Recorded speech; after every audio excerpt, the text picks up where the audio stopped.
Baik, perkuliahan kita pada sore hari ini akan membahas materi berkaitan dengan gharar. Ya, pembahasan kita akan membahas materi yang berkaitan dengan gharar. Pertama kita masuk ke definisi terlebih dahulu. Apa yang dimaksud dengan gharar? Gharar secara bahasa itu bisa diartikan atau didefinisikan sebagai salah satu transaksi yang mengandung unsur tipuan, ya, atau menjatuhkan diri ke jurang kebinasaan. Nah, itu definisi gharar secara bahasa. Contohnya tipuan apa? Contohnya menjual kucing dalam karung, ya, atau menjual kucing dalam kardus. Yang terdengar hanya suaranya saja, meong meong meong, tapi wujud dari barang yang diperjualbelikan tidak kelihatan, ya. Nah, ini artinya berarti ada indikasi tipuan di dalam transaksi jual beli kucing. Kalau di dalamnya betul-betul kucing, tentu si pembeli tidak akan dirugikan. Tapi kalau di dalamnya tidak dalam bentuk kucing, tentu si pembeli yang dirugikan. Kalau si penjual tetap dia untung karena si pembeli tetap melakukan pembelian. Tapi kalau betul-betul dalam kardus itu tidak ada kucing, maka si pembeli yang dirugikan oleh si penjual. Berarti secara tidak langsung si penjual dia telah melakukan suatu transaksi tipu menipu, ya, atau transaksi gharar, ya, yang mengandung unsur tipuan. Bisa jadi kucingnya betul-betul kucing yang ketika dijual dalam kardus, tapi bentuk kucingnya misalkan kupingnya hilang satu, ya, atau kakinya hanya ada 3 misalnya, karena yang satunya cacat dan lain sebagainya. Nah, makanya syarat sahnya jual beli itu kan barang yang diperjualbelikan harus jelas, baik wujud barangnya maupun sifat dari barang yang diperjualbelikan. Karena kalau tidak, nanti akan masuk kepada transaksi gharar yang diharapkan. Ya, ini definisi gharar secara bahasa. Kemudian menurut istilah, para ulama fikih sepakat bahwa yang dimaksud dengan gharar itu adalah transaksi jual beli yang tidak akan pernah jelas kesudahannya. Ya, artinya apa? Kenapa tidak akan pernah jelas kesudahannya? Ya karena mengandung unsur tipuan tadi. Ya, orang kalau menipu berarti transaksi jual belinya tidak sah, ya, gagal. Kalau transaksinya tidak sah, transaksinya gagal, berarti dia harus mengulang transaksi jual belinya. Makanya disebutkan oleh para ulama yang namanya transaksi gharar itu merupakan salah satu transaksi jual beli yang enggak akan pernah jelas kesudahannya sampai kapan. Karena terus-terusan si pembeli itu ditipu oleh si penjual, ya. Ini kita baru masuk kepada definisi, ya. Ini definisi gharar menurut istilah para ulama. Nah, ada beberapa transaksi gharar, transaksi muamalah yang kaitannya hampir sama dengan transaksi gharar. Nanti akan kita bahas, ya. Saya kasih contoh, ya, contoh transaksi gharar. Misalkan ada seorang penjual. Si penjual ini mengatakan kepada si pembeli, aku jual barang yang berada di dalam kotak ini kepadamu seharga 100 juta. Tapi si penjual tidak menjelaskan barang yang ada dalam kotak. Dan si pembeli pun tidak mengetahui isi barang yang ada di dalam kotak itu apa. Ya. Nah, transaksi seperti ini jelas mengandung unsur gharar. Kenapa? Karena barangnya tidak jelas, ya, bentuknya seperti apa, kemudian cirinya seperti apa, kemudian sifat barangnya seperti apa itu tidak dijelaskan, ya. Artinya transaksi yang tadi itu mengandung unsur spekulasi tingkat tinggi. Kenapa dikatakan spekulasi tingkat tinggi? Karena kalau si pembeli menerima barang, ya, dengan harga barang yang di atas 100 juta, maka si pembeli diuntungkan. Tapi kalau si pembeli menerima barang dengan harga di bawah 100 juta, ya, sementara si penjual menjualnya 100 juta, maka si pembeli akan merasa dirugikan. Nah, inilah hakikat goror yang sesungguhnya.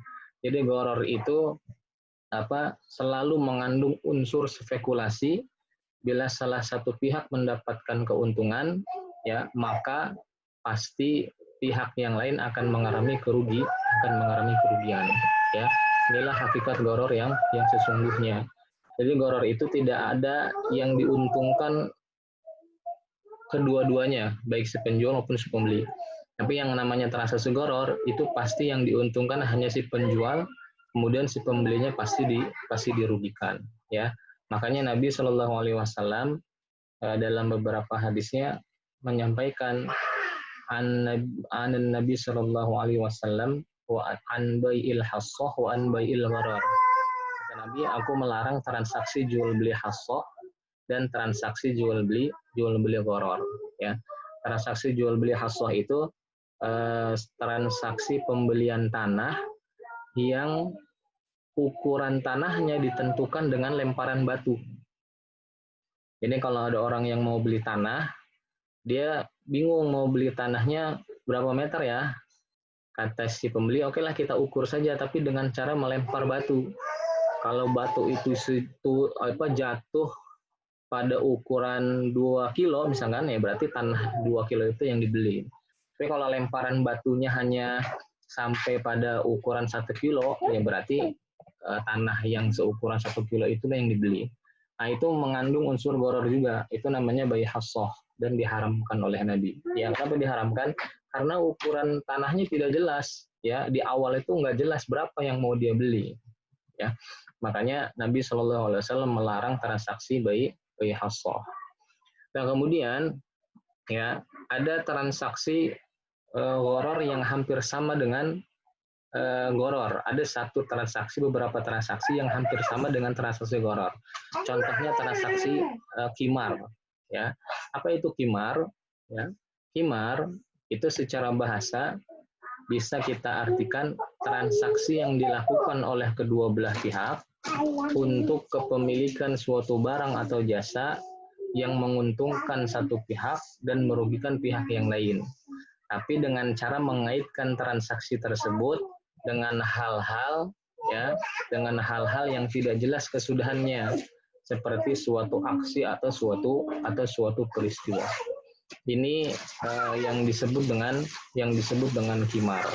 Nah, qimar ya biasanya qimar itu terjadi pada suatu perlombaan.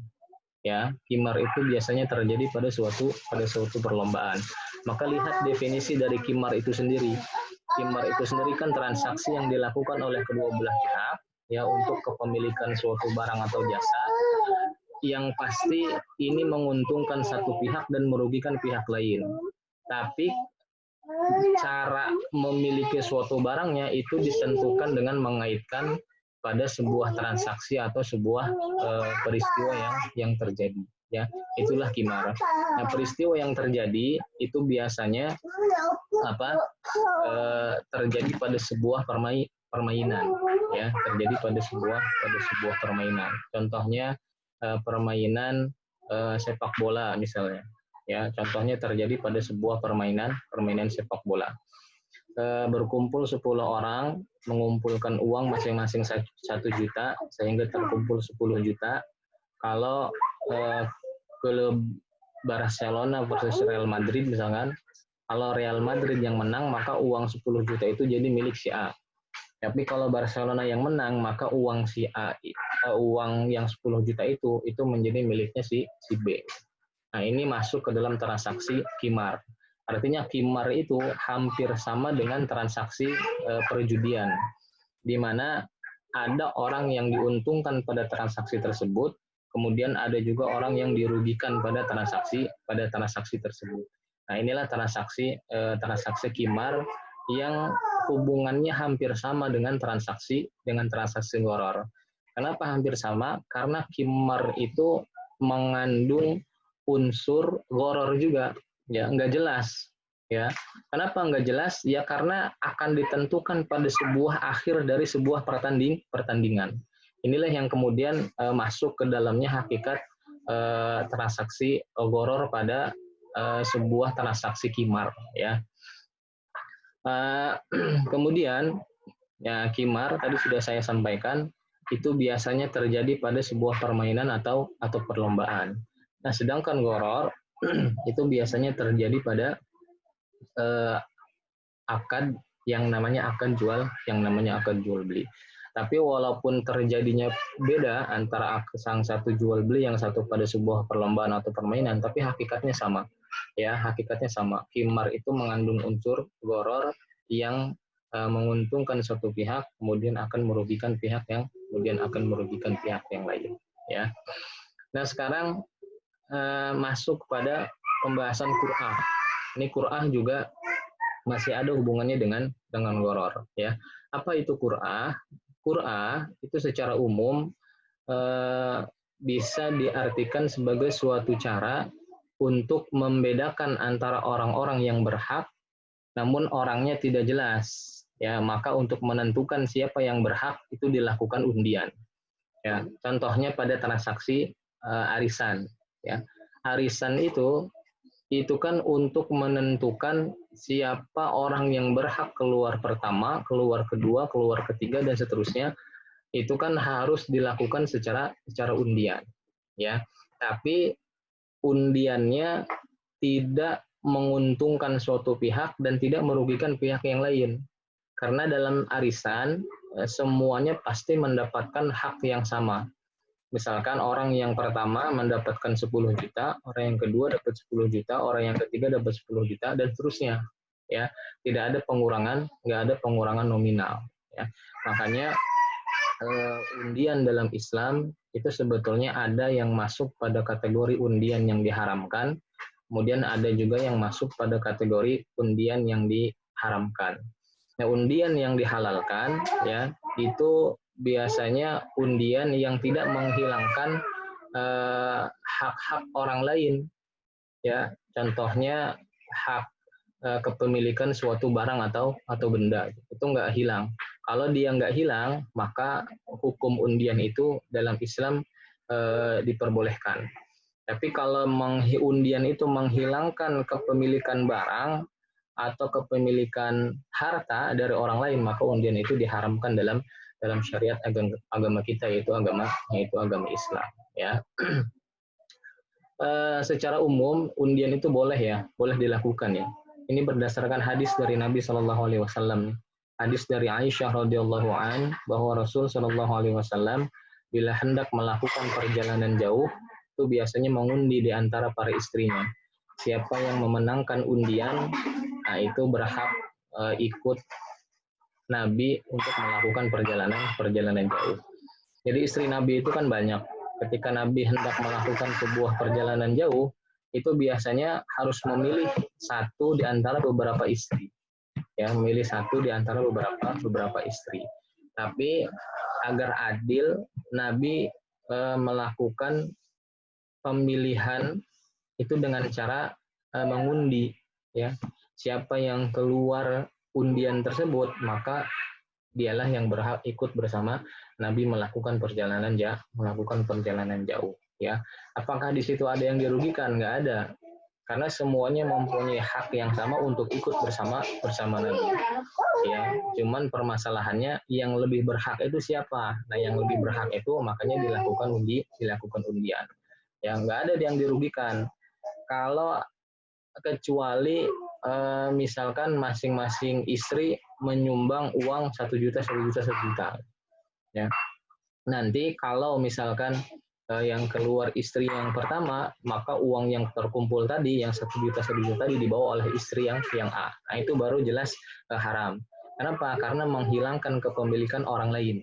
Ya, ada harta yang hilang milik istri-istri yang lain yang kemudian diambil oleh istri yang A tadi.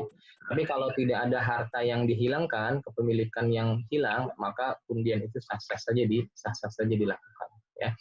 Bahkan dalam hadis Nabi yang lain, ya, Nabi juga menyampaikan bahwa seandainya umat Islam tahu keutamaan mengumandangkan azan dan keutamaan shaf pertama dalam sholat berjamaah, lalu mereka tidak mendapatkan posisi tersebut, melainkan dengan cara mengundi, sungguh mereka akan melakukan undian. Ya, hadis ini riwayat Imam Bukhari dan Muslim. Jadi kalau umat Islam tahu, kata Nabi, keutamaan mengumandangkan azan, itu pasti mereka akan berebut. Ya, kalau mereka berebut, itu nggak ada yang mau ngalah, pasti kata Nabi, mereka akan selesaikan dengan cara mengundi. Siapa yang paling berhak untuk mengumandangkan azan. Ya, itu kata Nabi. Karena saking luar biasanya keutamaan mengumandangkan azan. Ya, itu kalau orang-orang muslim semuanya sadar. Kalau orang-orang muslim semuanya paham. Tapi kebanyakan hari ini masyarakat di kita nggak paham bahwa mengumandangkan azan itu pahalanya luar biasa. Ya, bahkan nggak pernah terjadi perebutan tuh di masjid. Ya, siapa berebut saling ingin mengumandangkan azan misalnya, nggak ada tuh di masjid. Ya, malah yang ada silahkan Pak kalau mau azan silahkan gitu. Jadi malah saling mempersilahkan, bukan saling berebut karena ingin berlomba-lomba mengumandangkan azan. Ya, padahal keutamaan azan itu luar biasa kata Nabi. Nah, kalau manusia berebut ingin mengumandangkan azan semuanya, maka pasti kata Nabi akan dilakukan undian untuk memilih siapa yang berhak untuk mengumandangkan azan. Begitupun dengan sholat berjamaah pada shaf yang pertama. Ya, sholat berjamaah pada shaf yang pertama itu semuanya berebut, ya, semua mau ngalah. Kata Nabi pasti mereka akan melakukan undian untuk menentukan siapa yang paling berhak berada di shaf pertama pada sholat berjamaah. Karena saking utamanya keutamaan sholat berjamaah, terutama di shaf yang paling terdepan atau yang paling pertama. Ya, kalau sekarang jangankan berebut di shaf pertamanya aja kadang nggak penuh. Ya, banyak orang-orang yang ogah datang ke masjid. Ya, giliran belum musim corona nggak pernah datang ke masjid, tapi giliran musim corona semuanya berbondong-bondong datang ke masjid. Ya, jadi sudah terbalik masyarakat kita hari ini. Nah, ini hadis yang kedua yang berkaitan dengan undian. Jadi dalam Islam secara umum undian itu diperbolehkan, tapi undian yang diperbolehkan itu adalah undian yang tidak menghilangkan kepemilikan harta atau kepemilikan barang milik orang lain. Ya, kalau tidak menghilangkan kepemilikan barang dan harta milik orang lain, maka undian itu tetap diperbolehkan. Tapi kalau undian itu menghilangkan kepemilikan harta atau barang milik orang lain, maka undian itu diharamkan secara syariat agama kita, yaitu agama Islam. Ya. Sekarang pertanyaannya ini tadi sudah saya sampaikan ya, apakah semua bentuk undian itu diperbolehkan? Tidak. Ya. Jadi undian yang diperbolehkan itu hanya berlaku ketika tidak menghilangkan kepemilikan seseorang atas suatu barang atau harta yang dimiliki. Kalau undian berhadiah bagaimana? Kalau undian berhadiah itu sudah jelas menghilangkan kepemilikan barang atau harta orang lain yang dimiliki. Kenapa? Kan semuanya sudah ikhlas, ridho sama ridho. Karena ada syarat-syarat tertentu yang harus dimiliki oleh orang yang mendapatkan undian berhadiah. Contohnya harus beli barang senilai 500.000 baru dapat kupon, yang kupon undian berhadiah. Nanti undian berhadiahnya dimasukkan di dalam kotak. Ya, dalam kotak itu nanti diundi sekian banyak orang. Nah, belanja minimal 500.000 itu ya walaupun si pembeli sudah dapat barang, tapi ada harta dia yang hilang di uang yang 500.000. Karena sudah barang tentu dan sudah barang pasti, si penjual pasti akan menaikkan sedikit lebih mahal harga barangnya dibandingkan dengan harga yang normal. Nah, selisih keuntungan barang yang mahal dengan barang yang normal itu maka diambillah untuk membeli hadiah undian tadi. Ya, jadi walaupun belanja minimal 500.000, barangnya dia tetap dapat, tapi tetap saja masuk ke dalam kategori undian yang diharamkan atau undian yang tidak diperbolehkan. Karena di situ menghilangkan kepemilikan seseorang atas suatu barang atau harta yang dimiliki. Ya, makanya Kalau dapat undian berhadiah, mending tidak usah ikut, ya, daripada masuk nanti terjerumus kepada transaksi yang diharamkan oleh syariat agama kita, yaitu agama Islam. Kemudian, ya, ini masih lanjutan yang tadi, ya. Ketika kepemilikan seseorang atas suatu barang atau harta yang dimiliki itu hilang, maka ini termasuk ke dalam transaksi gharar dan bagian dari transaksi perjudian yang diharamkan, ya. Karena yang namanya judi itu kan menguntungkan satu pihak,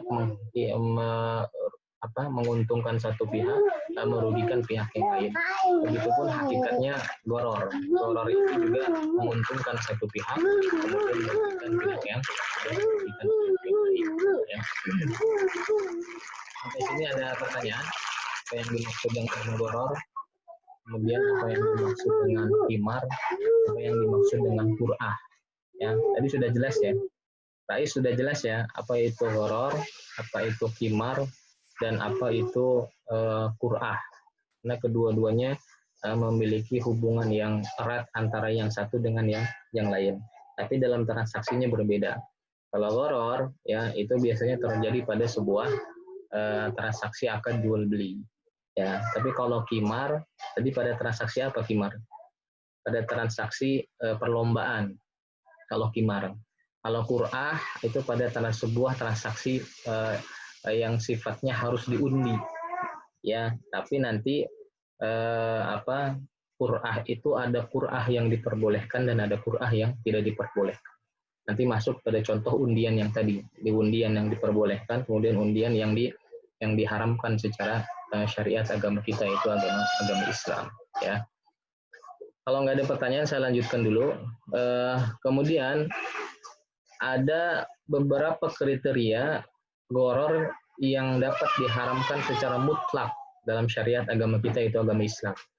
Jadi gharar itu ada juga gharar yang tidak mengandung unsur yang haram, ada gharar yang mengandung unsur yang haram, yang jelas-jelas harus dihindari, bahkan tidak boleh kita lakukan, atau tidak boleh kita jalani dalam kehidupan kita sehari-hari, ya.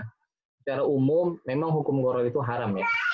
Jadi gharar dapat dihukumi haram secara umum, ya. Tapi ada beberapa kasus di mana gharar itu tidak juga mutlak dikatakan gharar yang haram. Ada gharar yang diperbolehkan secara syariat agama Islam. Nah, gharar yang haram itu biasanya memenuhi beberapa kriteria dan syarat, ya. Pertama, kriterianya nisbah gharar itu dalam akad besar, ya, bukan nisbah gharar yang dalam akarnya kecil.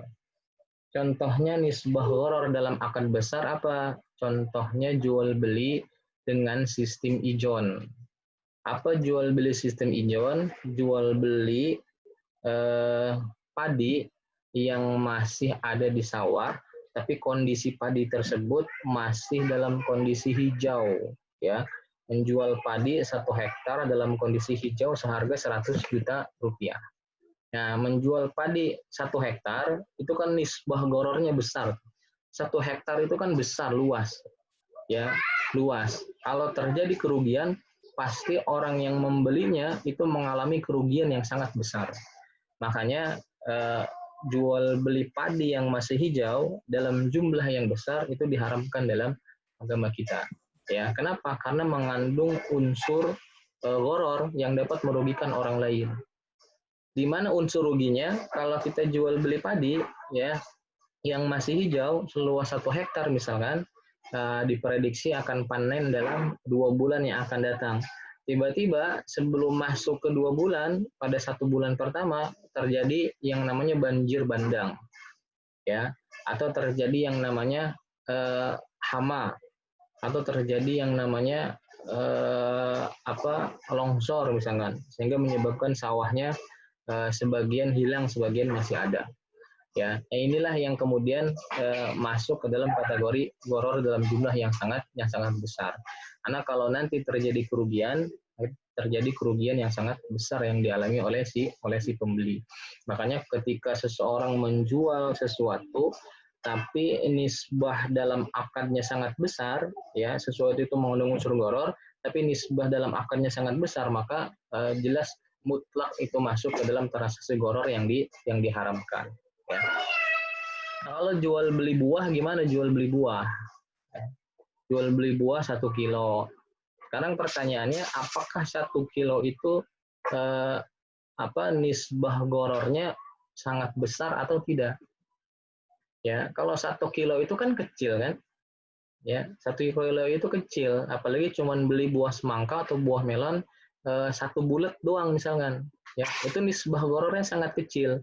Walaupun jual beli semangka itu, ya, itu mengandung unsur goror, kan goror kan? Dan kita nggak pernah tahu buah semangka itu dalamnya seperti apa. Kita hanya bisa lihat luarnya. Atau melon itu kan kita nggak bisa lihat dalamnya itu seperti apa. Kita hanya bisa lihat melon itu dari sisi luarnya. Nah, ketika kita nggak bisa lihat dari sisi dalamnya, maka masuk ke dalam transaksi goror. Tapi apakah transaksi gorornya itu masuk kepada transaksi goror yang diharamkan atau tidak? Kita lihat dulu, apakah nisbah goror dalam akadnya besar atau tidak. Kalau cuma beli 1 buletan doang, itu nggak terlalu besar nisbah gorornya. Maka transaksi jual beli buah itu nggak masuk ke dalam transaksi goror yang diharamkan. Itu memang betul masuk ke dalam transaksi goror, tapi masuk ke dalam transaksi goror yang diperbolehkan secara syariat agama kita. Ya, kalau jual belinya tidak mengandung nisbah dalam bentuk yang besar, seperti jual beli padi yang masih hijau tadi, nah, maka transaksi gorornya masih ditolerir lah, atau masih diperbolehkan. Ya. Ini kriteria goror yang pertama ya, goror yang diharamkan. Kemudian kriteria yang kedua, ya. Kriteria yang kedua, ini keberadaan goror dalam akad mendasar, bukan sebagai pengikut, ya, mendasar. Contoh, saya jual anak sapi yang masih berada dalam kandungan ibunya. Itu sedang sudah berjalan selama 5 bulan pertama misalnya. Nah, itu goror. Kenapa goror? Karena akadnya mendasar. Yang kita jual anak janin yang masih ada dalam kandungan ibunya. Ya, anak janin sapi yang masih ada dalam kandungan ibunya. Ya, jadi sifat keberadaan gorornya betul-betul mendasar gitu. Artinya memang yang kita jual adalah janin yang masih ada dalam kandungan ibunya. Berbeda kalau seseorang, saya jual sapi yang masih mengandung anaknya, ya, kandungan anaknya usianya 5 bulan, harganya 10 juta. Kalau transaksi seperti itu boleh. Kenapa boleh? Karena sifat gorornya bukan sifat yang mendasar, tapi sifat gorornya sebagai sifat yang mengikut. Ya, yang kita jual kan induk sapinya. Ya, ketika kita jual induk sapi, ya walaupun di dalamnya ada anak sapi yang masih kecil, yang masih dikandung oleh ibunya, maka nggak masalah. Ya, karena gorornya bukan goror yang mendasar, tapi gorornya menjadi goror yang pengikut dia, anak sapi tadi. Berbeda kalau transaksi jual belinya, saya jual anak sapi tapi masih dalam kandungan ibunya, usianya baru 5 bulan, harganya 10 juta. Nah, kalau gitu sifat gorornya mendasar dan transaksi itu diharamkan, bahkan tidak diperbolehkan, ya, karena sifat gorornya mendasar. Sebagai contoh yang lain, saya kasih contoh jual beli buah mangga, ya, yang masih ada di pohon seluas 1 hektar, tapi buah mangganya masih hijau. Itu masuk sebagai salah satu contoh seperti jual beli ijon tadi, jual beli padi yang masih hijau, yang masih ada dalam sawah seluas 1 hektar, ya. Tapi kalau jual belinya ngejual pohon manggahnya, saya jual pohon manggah ini 1 hektar, tapi ada buahnya masih hijau-hijau, ya, harganya misalkan 10 juta rupiah, luasnya 1 hektar. Nah, kalau transaksinya seperti itu boleh, ya. Kenapa? Karena buah mangganya sebagai pengikut, karena yang dijual adalah pohon manggahnya. Tapi kalau langsung tertuju kepada buah manggahnya, maka itu masuk ke dalam transaksi goror yang mendasar, ya, dan hukumnya haram. Tapi kalau jual pohonnya, buah mangganya ngikutin, nah itu nggak masalah, ya, karena gorornya sebagai pengikut. Ya, kenapa gorornya dikatakan sebagai pengikut? Ya karena memang masih goror kan, jual pohon mangga yang masih berbuah tapi buahnya masih hijau, luasnya 1 hektar. Belum tentu buahnya itu bisa kita panen semuanya. Ya belum, siapa tahu nanti di tengah jalan ada yang jatuh, ada yang busuk ya, atau dimakan binatang-binatang yang lain misalnya, sehingga tidak bisa dipanen seluas 1 hektar ya. Nah, itulah yang itu masih mengandung unsur goror, tapi masih diperbolehkan. Kenapa? Karena yang dijualnya adalah pohon manggahnya, bukan buah mangga. Ya, ini kriteria yang kedua. Kemudian kriteria yang ketiga, jadi akad yang mengandung unsur goror bukan termasuk akad yang dibutuhkan orang banyak. Contohnya yang dibutuhkan orang banyak menjual kentang yang masih berada di dalam tanah itu seluas 1 hektar, harganya 10 juta. Kira-kira kalau jual kentang yang masih ada dalam tanah itu seluas 1 hektar, masuk kategori goror atau enggak, Rais? Kalau jual kentang 1 hektar, tapi kentangnya belum dipanen, masih ada dalam tanah, itu kira-kira masuk ke dalam kategori goror apa enggak? Mana, Rais? Oh, nggak tahu, Pak. Coba mungkin Yusron tahu, Pak. Yusron, beli kentang 1 hektar yang masih ada di dalam tanah, atau beli apa? Yang ada dalam tanah itu apa? Singkong. Singkong 1 hektar yang masih ada dalam tanah. Kira-kira singkongnya kelihatan apa enggak? Enggak, Pak. Enggak. Kira-kira berarti kalau singkongnya enggak kelihatan, itu goror apa enggak? Goror sih, Pak. Hah?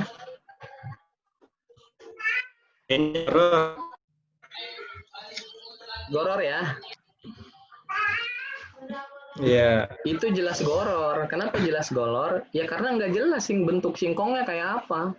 Atau pas pohonnya dicabut, ya pas pohonnya dicabut, ternyata singkongnya cuma segede gini nih, ya segede kelingking. Kira-kira yang belinya rugi apa enggak tuh? Pasti rugi, ya pasti rugi.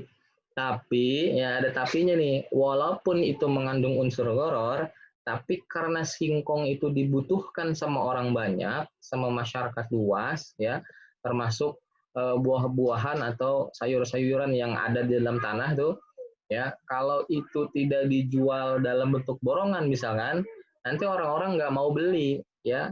Atau misalkan kalau nanti tidak dijual secara borongan, nanti orang-orang nggak mau akan kekurangan makanan-makanan dalam bentuk sayuran misalkan, ya karena itu dibutuhkan oleh orang banyak walaupun masuk kategori goror, maka gorornya masuk ke dalam kategori goror yang dibolehkan, ya bukan goror yang diharamkan, ya. Jadi karena akad yang mengandung gorornya itu merupakan akad yang dibutuhkan oleh orang banyak, maka transaksi gorornya diperbolehkan. Tapi kalau transaksi gorornya tidak terlalu dibutuhkan oleh orang banyak, maka transaksi gorornya tetap diharamkan. Ya, ini kriteria goror yang ketiga. Nah, kemudian yang keempat, transaksi goror itu biasanya terjadi pada transaksi akad jual beli. Ya. Nah, ruang lingkup goror dalam akad jual beli ini dapat terjadi pada yang pertama itu terjadi pada akad dari transaksi jual belinya itu sendiri, ya terjadi pada akad dari transaksi jual belinya itu sendiri. Kemudian yang kedua terjadi pada objek dari akad transaksi jual belinya, ya. Objek akad itu apa? Contohnya dari fisik barangnya. Ya fisik barangnya enggak jelas, ya. Kemudian dari waktu pelunasan. Dari waktu pelunasan contohnya apa? Contohnya orang melakukan transaksi jual beli tapi enggak jelas waktu pelunasannya kapan gitu. Waktu pelunasannya seperti apa? Contohnya transaksi tukang jahit, ya. Transaksi tukang jahit itu mengandung transaksi goror tingkat tinggi itu. Kenapa? Karena kalau kita jahit ya ke tukang jahit, kita nanya, Pak, kira-kira selesainya kapan? Tanggal 5 ya, seminggu lagi, nanti ke sini lagi. Pas tanggal 5 kita datang lagi ke tukang jahit. Kata si tukang jahitnya, waduh belum selesai mas, nanti 2 hari lagi ya, baru selesai, datang lagi nanti aja ke sini. Pas 2 hari datang, ternyata masih belum selesai juga. Ini masuk ke dalam waktu pelunasan atau waktu penyerahan. Itu transaksi gharar itu. Dan tidak diperbolehkan dalam Islam. Kalau ada seorang penjual atau penjahit yang ngomong sama pelanggannya, nanti seminggu lagi ya, atau nanti 2 hari lagi ya. Kalau terjadi seperti itu berarti secara tidak langsung dia sudah melakukan tipuan, ya, mengandung unsur gharar transaksi jahitnya. Ya. Makanya kalau seseorang sudah berjanji, apalagi tukang jahit misalnya, sudah berjanji 1 minggu menyelesaikan pekerjaan jahitnya, maka harus diselesaikan dengan sebaik-baiknya. Nggak boleh ditunda-tunda. Ya. Karena kalau ditunda-tunda, itu mengandung unsur tipuan, mengandung unsur gharar. Ya, ya Ron ya, kalau jadi tukang jahit itu ya, nggak boleh ngebohong ya Ron ya. Kalau waktunya seminggu, seminggu selesain. Ya, jangan ditunda-tunda. Seminggu, molor lagi seminggu. Itu udah jelas masuk transaksi gharar itu. Ya. Baik, kita bahas satu-satu ya. Gharar dalam akad. Contohnya nih, A pemilik motor, ya, si A pemilik motor X itu mengatakan kepada B, saya jual motor ini kepada Anda. Kalau tunai harganya 10 juta, kalau kredit selama 2 tahun harganya 12 juta. Lalu B mengatakan, saya beli motor Anda tanpa menentukan cash atau kredit dalam pembelian. Ini jelas gharar dalam akadnya nih. Ya. Kenapa gharar dalam akadnya? Karena nggak jelas si pembeli itu mau belinya cash atau mau belinya kredit. Dia cuma menentukan, oke, saya beli motor Anda, gitu, tanpa menentukan kapan apakah dibeli secara cash ataukah diberi secara tunai, ya. Ini gharar dalam akad. Yang kedua, gharar dalam objek akad, ya. Ini bisa masuk ke dalam kategori barangnya, kemudian bisa masuk ke dalam kategori harga dari barang tersebut, ya. Contoh gharar pada barang dan harga sebabkan beberapa hal. Pertama, fisik barangnya nggak jelas. Ini sudah barang tentu masuk kategori gharar. Kalau fisik barangnya nggak jelas, ya. Misalkan saya jual burung, ya, harganya murah, cuma 200.000, tapi masih berada di udara, ya, masih ada di atas awan. Itu kan fisik barangnya nggak jelas tuh, masih ada di atas awan. Ya, silahkan diambil. Yang jelas bayar ke saya 200.000. Tapi burungnya tinggal pilih aja, ada di angkasa tuh, di atas awan lagi pada terbang. Nah, itu gharar tuh, ya. Kenapa gharar ya? Karena fisik barangnya nggak jelas, ya. Atau ada lagi contoh, misalkan saya jual mobil saya murah, cuman 20 juta. Tapi mobilnya lagi hilang, ya. Ini kalau ketemu, udah mobilnya buat sampean, tapi bayar harganya 20 juta. Ya, itu kan fisik barangnya nggak jelas ya. Karena fisik barangnya sedang hilang, ya, sedang diambil oleh orang lain. Kalau kita melakukan transaksi seperti itu, maka masuk transaksi gharar, ya. Jelas ini tidak diperbolehkan, ya. Kemudian sifat barangnya nggak jelas, ya. Kemudian ukuran barangnya nggak jelas, ya. Kemudian barangnya bukan milik si penjual, ya. Ini beberapa kriteria gharar dalam objek akad. Contohnya barang bukan milik si penjual, gimana maksudnya? Contohnya maksudnya kita menjual barang milik orang lain tanpa diketahui oleh orang yang memiliki barang tersebut.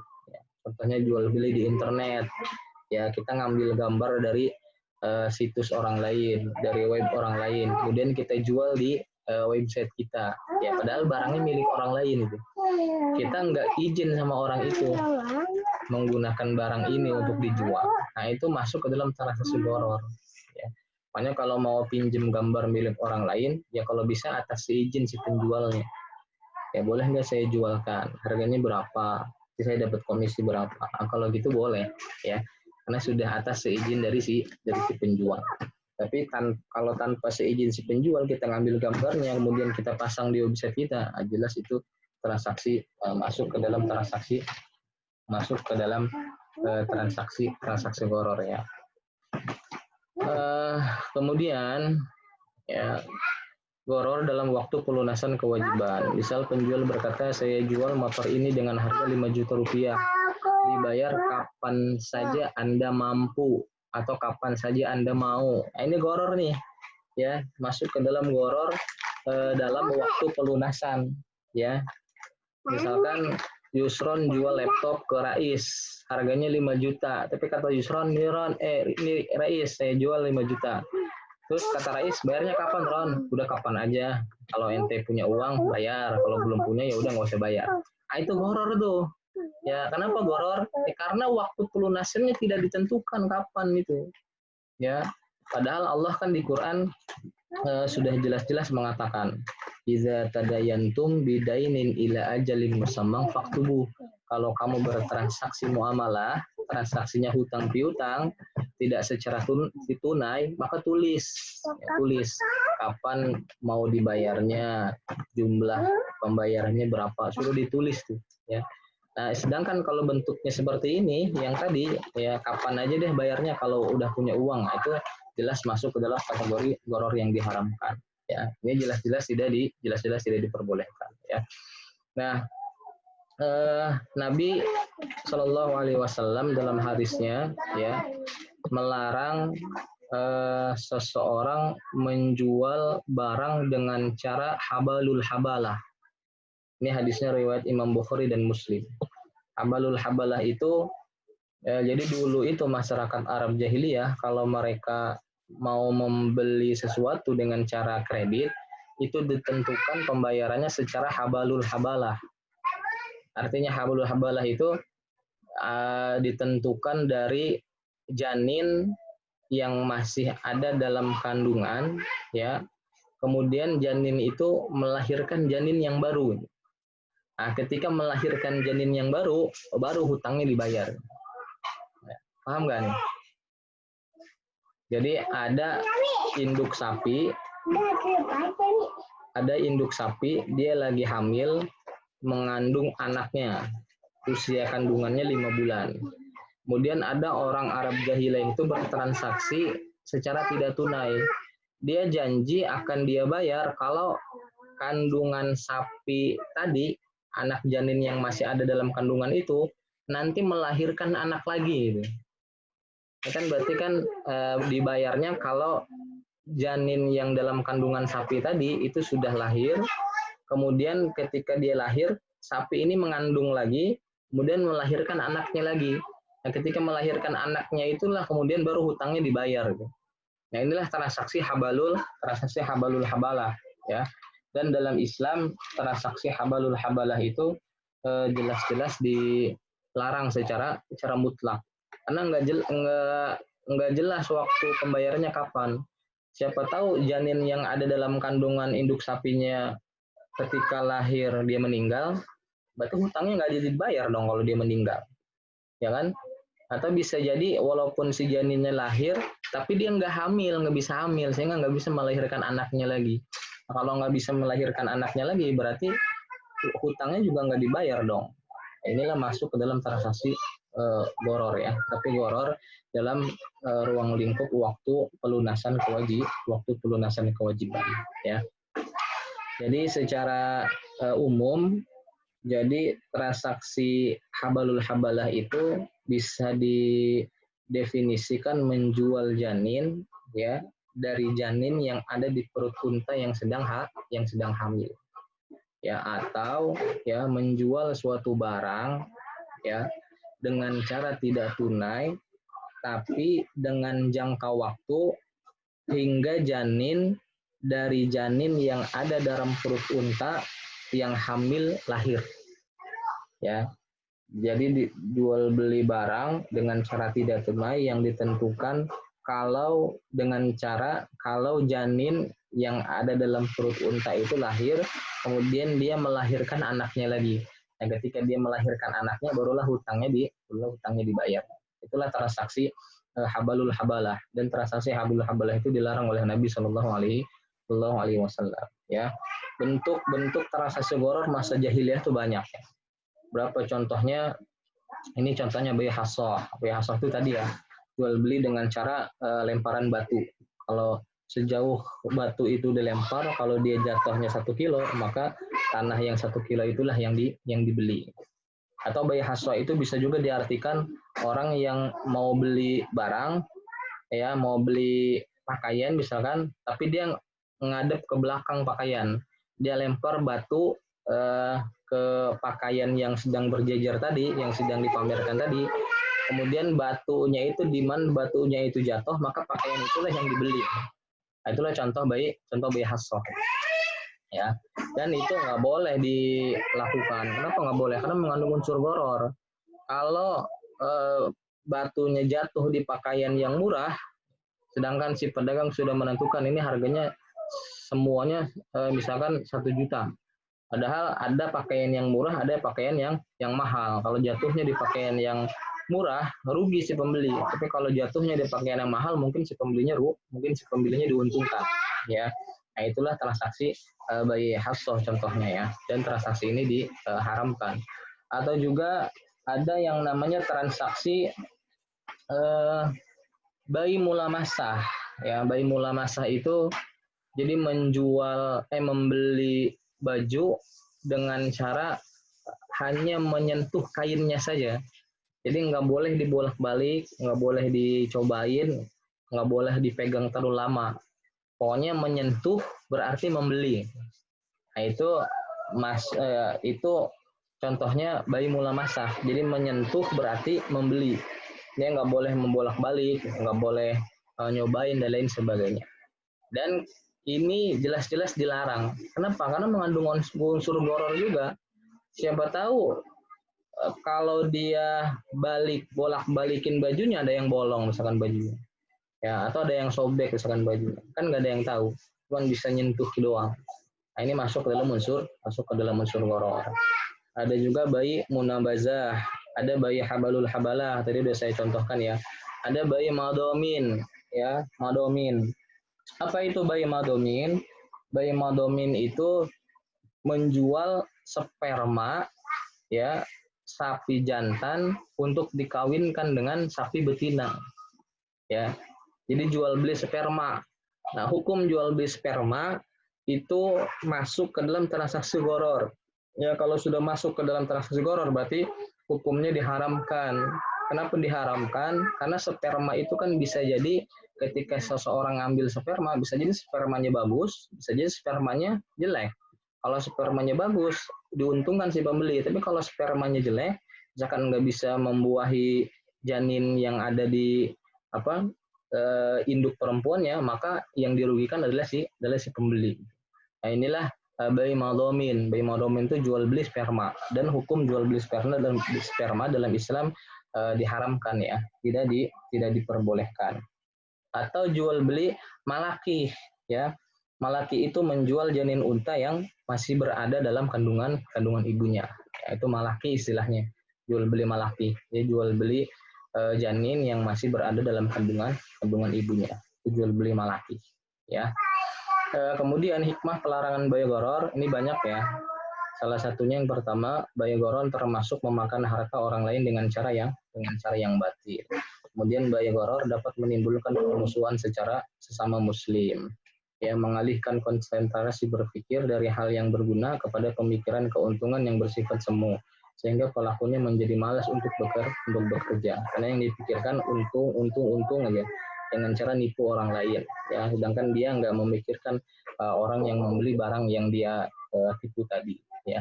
Ini beberapa hikmah pelarangan bayi goror, ya. Baik, sampai sini ada pertanyaan.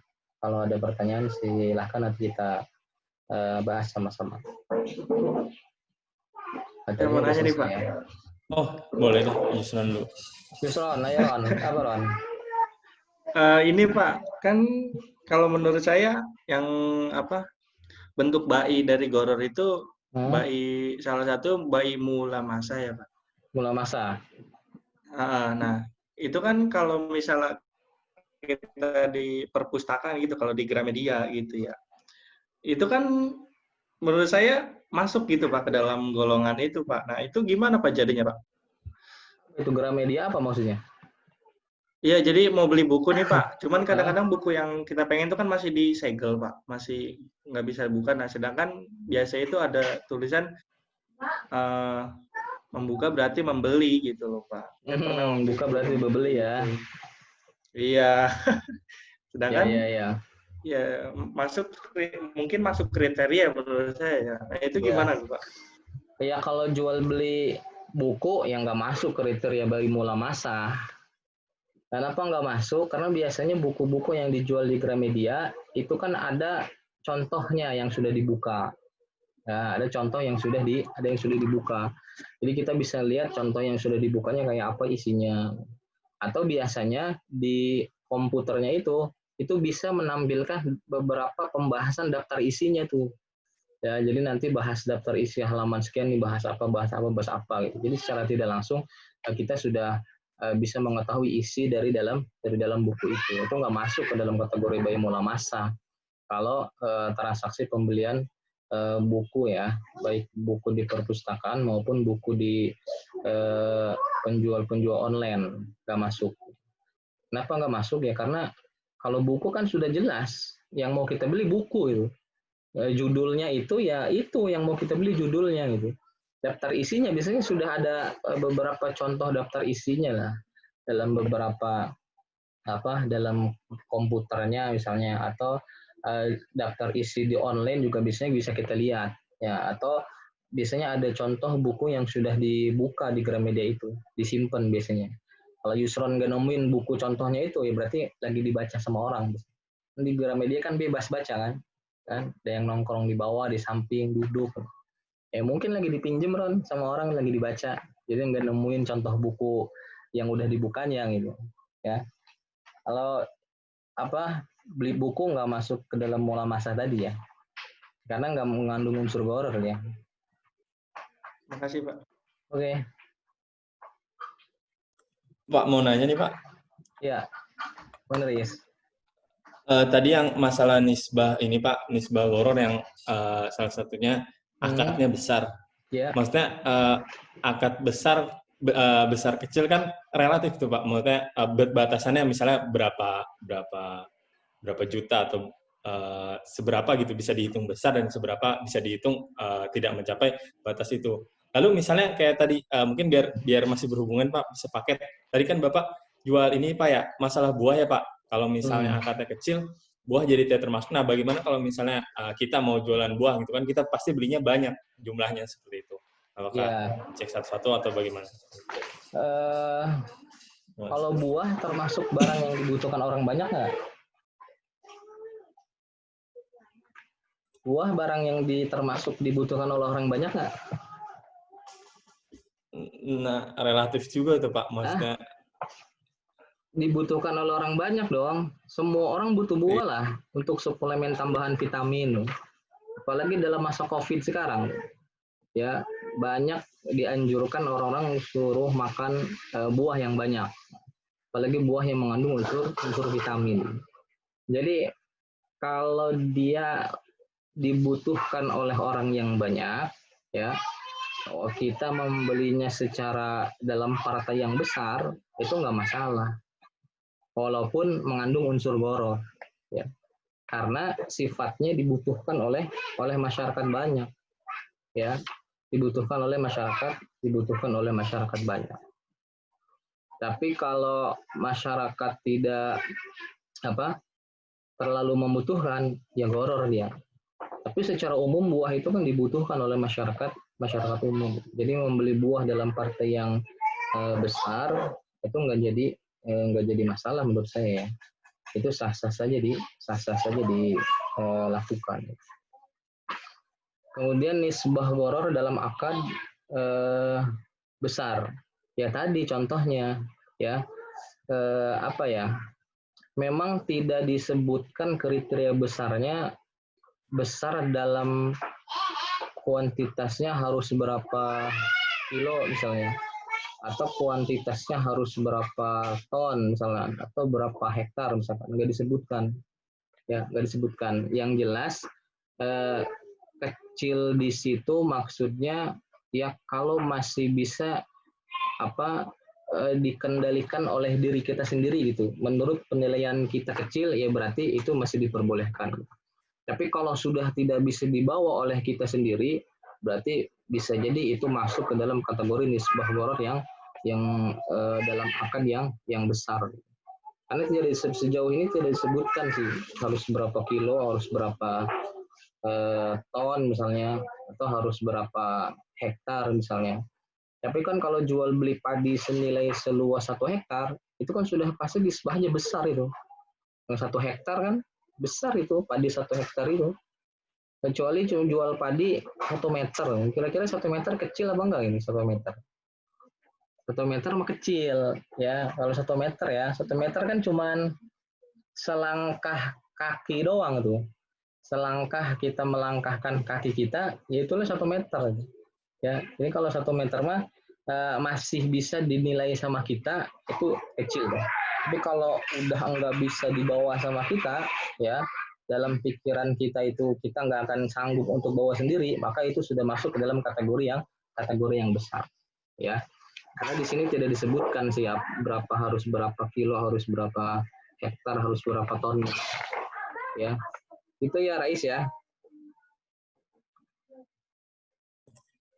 Pak, maaf nih Pak, mungkin satu lagi karena mungkin mepet buka, tapi saya juga kepikiran.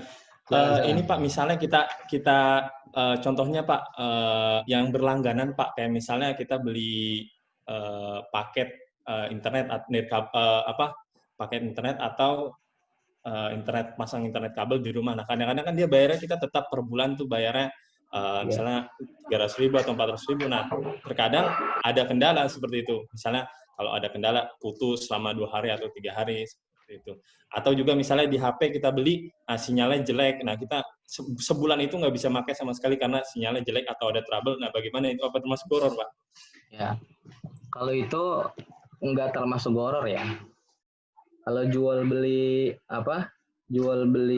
paket data di handphone, itu kan kalau kartu kita simpati misalkan, itu kan sudah jelas bandwidth-nya 100.000 12 giga misalnya.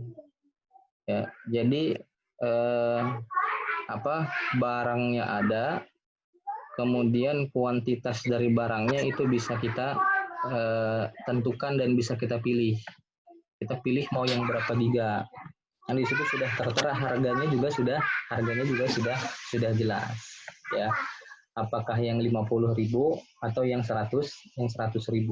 Kalau perkara sinyalnya jelek, terus kemudian lemot dan lain sebagainya, ya jangan pakai kartu itu, ganti kartu yang lain. Ya, itu kan pilihan kalau yang itu, ya. Ya berarti kalau begitu tingkat pelayanan dari si providernya buruk. Ya, kalau sinyalnya jelek. Ya.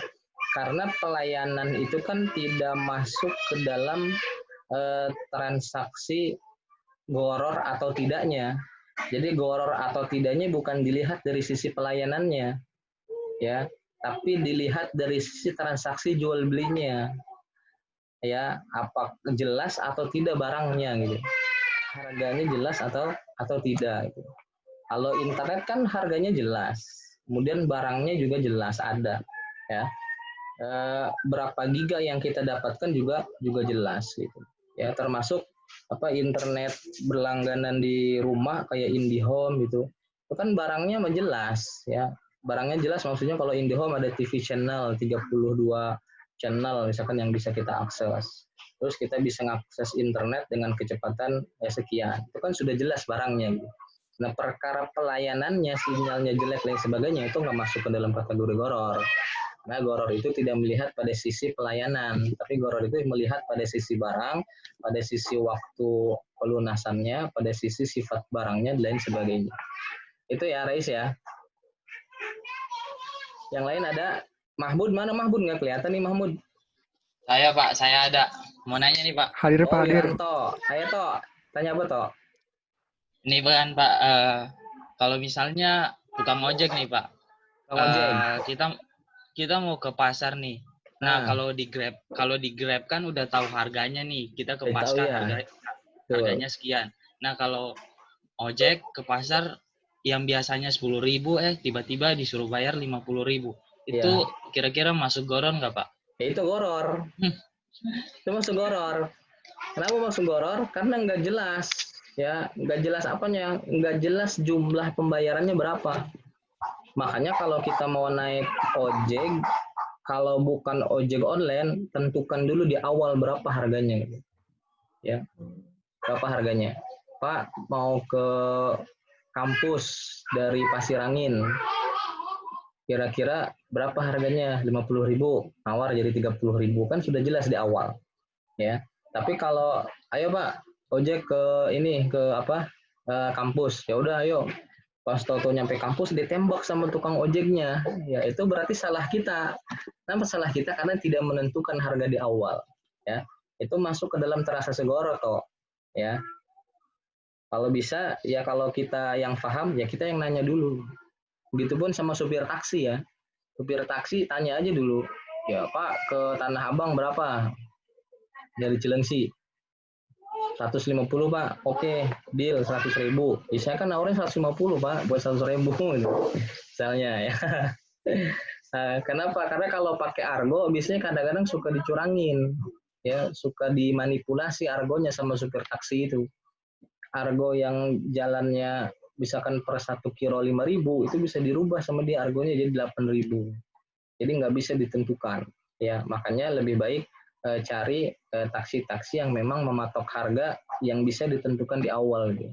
Berapa harga di awalnya. Jadi langsung kita setuju di awal baru jalan. Kalau ojek online kan enak sekarang kan, jaraknya berapa jarak, rupiahnya sudah muncul dan sudah ketahuan. Nah, itu lebih syariah sebetulnya ya, lebih bagus kalau ojek online gitu. Oke ya, Wiranto ada pertanyaan toh? Cukup Pak, terima kasih Pak. Wiranto pulang kampung ya toh? Apa mudik? Enggak Pak, enggak. Nah, Masih masuk kerja saya Pak. Oh, masih masuk kerja ya? Iya. Yusron yang di rumah kan Yusron ya? Iya Pak.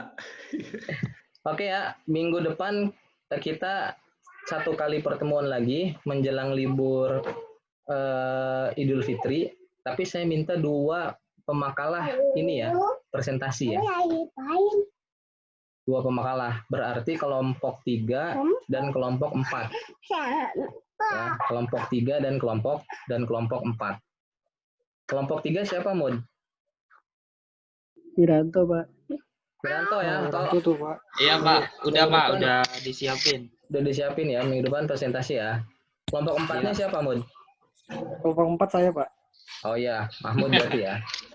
Oke ya, minggu depan sama kita mulai 16.30 sambil ngabuburit menjelang sahur, udah tambahan pengetahuan sama tambahan ilmu, udah menjelang maghrib juga. Jadi nanti silahkan yang petugas kelompok itu ngirim link Zoom-nya ya.